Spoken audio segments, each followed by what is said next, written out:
और क्या आपको अपने मन में कहीं पछतावा है कि जब आप विलेन बनकर इतने पॉपुलर हुए थे, उसके बाद अगर हीरो न बनते तो एक अलग ही लेगेसी होती, एक ऐसा विलेन जो हीरो से ज्यादा पॉपुलर होता था? हाँ, ये था कुछ प्रभु की असीम अनुकंपा थी, अल्लाह ताला का फजल था, वाहेगुरु का आशीर्वाद था कि ऐसा हुआ। और कई विदेश के अखबारों में आया कि आज तक कभी ऐसा नहीं हुआ कि एक विलन की एंट्री पे ताली बजे और एक विलन के डायलॉग्स आइकॉनिक हो जाएं, इतने पॉपुलर हो जाएं। चाहे मेरे अपने का हो कि आए तो कह देना छेनू आया था, या आप कितनी फिल्मों का जो आपने देखा होगा डायलॉग्स जो चले। जली को आग कहते हैं, वो तो उसमें तो खैर मैं हीरो था, विश्वनाथ। याद है आपको डायलॉग? जली को आग कहते हैं, बुझी को राख कहते हैं, जिस राख से बारूद बने उसे विश्वनाथ कहते हैं।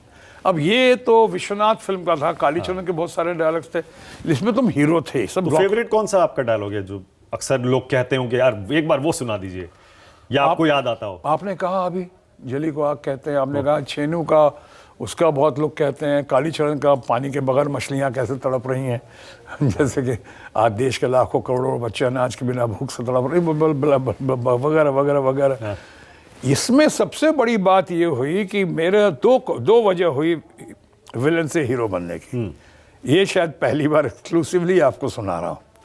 एक तो ये हुआ कि बहुत सारे हीरो हमारे साथ काम करने से कतराने लगे बहुत सारे, क्यों जब पैरेलल रोड में आ गया विलन से इतनी पॉपुलरिटी हुई, तालियां बजने लगी, डिमांड ज़्यादा होने लगी।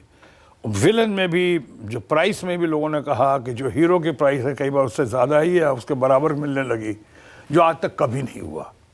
और एंट्री हो विलन, यानी एक फिल्म में याद है कि मुमताज़ को छेड़छाड़ कर रहा था। मुमताज़ हमारी फेवरेट हैं, उन्होंने स्ट्रगल डेज में बड़ी मदद भी की है हमारी, मैं उनका बहुत एहसानमंद भी हूँ। तो मुमताज़ का छेड़छाड़ हो रही थी, और उस फिल्म में जब मैंने कहा कि चिल्ला रही हो, चिल्ला चिल्ला और चिल्ला, वो जो ये बोला इस अदा से, वो पब्लिक में जो क्लैप हुई, यानी एग्रेसर मैं हूँ, तंग मैं कर रहा हूँ, और सिंपैथी उधर होनी चाहिए, और यहाँ लोग तालियां बजा रहे हैं। इससे क्या हुआ कि अच्छे अच्छे हीरो मुझसे कतराने लगे, किसो ने बहाना ढूंढने, अरे नहीं यार लेट आता। अब लेट आता है तो तुम्हारे पिताजी का क्या जाता है भाई, वो प्रोड्यूसर जानेगा, डायरेक्टर जानेगा। फिर प्रोड्यूसर डायरेक्टर ये भी तो कहते थे कि लेट भी आता है तो 10 घंटे का काम 2 घंटे में खत्म, एक टेक में दे देता है। एक टेक में दे देता है। ये भी याददाश्त तो आपने अभी भी देखी, पुराने डायलॉग अभी सब याद है। तो उसकी वजह से फॉर्चुनेट था मैं। तो एक तो सारे star, most of the stars I would say घबराना शुरू हो गया कि नहीं साथ नहीं काम करना, कोई और ले आओ यार, ये कर। और दूसरा कि मेरी तालियों की गड़गड़ाहट को एग्जिबिटर्स ने सुना। एग्जिबिटर्स ने इन्हीं तालियों की गड़गड़ाहट को डिस्ट्रीब्यूटर्स को पास किया। डिस्ट्रीब्यूटर्स ने यही तालियों के गड़गड़ाहट को प्रोड्यूसर्स पे, फिल्म मेकर्स को पास किया, और वही प्रोड्यूसर डायरेक्टर जो कल तक मुझे विलन ले रहे थे, उन्हें शायद हीरो लेने के लिए मजबूर हो जाना पड़ा, सो कॉल लीडिंग मैन बना कर। एग्जाम्पल के तौर पे एक बहुत अच्छे लोग थे, SD नारंग साहब, उसने फिल्म बनाई थी बाबुल की गलियां। उसमें हीरो थे हमारे सीनियर दोस्त संजय खान, हीरोइन थी ड्रीम गर्ल हेमा मालिनी। उनकी अगली फिल्म बनी इमीडिएटली उसके बाद, दो ठग, उसकी हीरोइन थी हेमा मालिनी, हीरो थे शत्रुघ्न सिन्हा।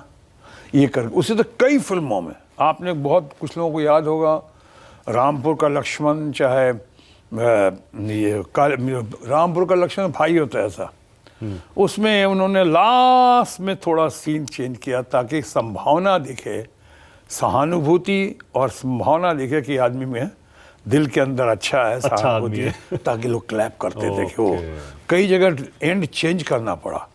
तो इस तरह से हुआ, दो कारण थी, एक तो ये और एक तो वो। तो कई जो लोग कहते हैं, लिखते हैं कि मैं विलन होता तो और अच्छा होता। मेरी पत्नी भी कह रही थी क्यों छोड़ें।